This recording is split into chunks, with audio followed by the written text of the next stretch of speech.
Энэ нийслэлийн харьяа босон удирдлагатай хэд хэдэн байгууллагууд байдаг тийм ээ.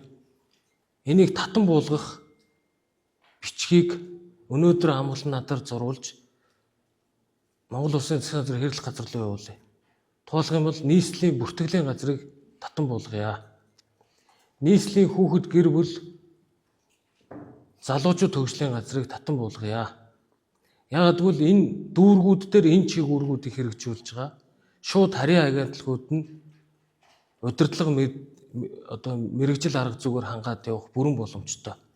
Ийм байгууллагуудыг албан ёсоор татан буулгах хүсэлттэй хэрэглэх газар руу өнөөдөр явуулъя. Улсын бүртгэлийн ерөнхий газрын доор байдаг нийслэлийн бүртгэлийн газар. Энэ бид нар өнөөдөр төрийн хэмнэлт ярьж байхад төр өөрөө чадварлаг цонхон байх ёстой. Гэтэл ингээд 30-40 хүнтэй юм агентлагууд байдаг. Ямар тодорхой тийм чиг үүрэг иргэдэд үзүүлэх үйлчлэгээ байхгүй ийм байгууллагууд байна. За үүнтэй холбоотой хөрөнгө огшлыг тухайн агентлагт нь зарим хөрөнгө огшлуудыг шилжүүлэх, хүлээж авах, татан буулгах энэ ажлуудыг тамга газрын дарга амгалан дарга хариуцаа. Одоо цаашид бид нар шинэ оронтой албан тушаалт дахиж үүсэхгүй.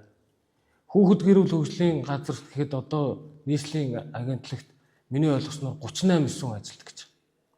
Тэгээ энэ дүүрэг болгон дээр хүүхэд гэр бүл хөгжлийн хэлцүүттэй.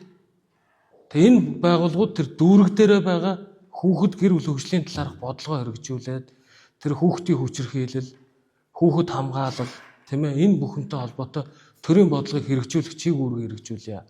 Нийслэлээр ийм завсрын дундын агентлагийн болон нийслэлийн мэдээллийг дамжуулдаг, зуучилдаг ийм мэдээллийн төвшиг байгууллагууд байх цаашаа шаардлагагүй. За цаашид дараагийн нийслэлийн иргэдийн төлөөлөгчдийн хурлаар хэд хэдэн төслийн нэгжүүдийг бас татан буулгана. Ингээд өөрөөр хэлбэл цомхон бөгөөд ийм төр өөрөө чадварлаг цомхон бүрэлдэхүүнтэй байх ёстой гэдэг энэ зарчим руугаа явъя.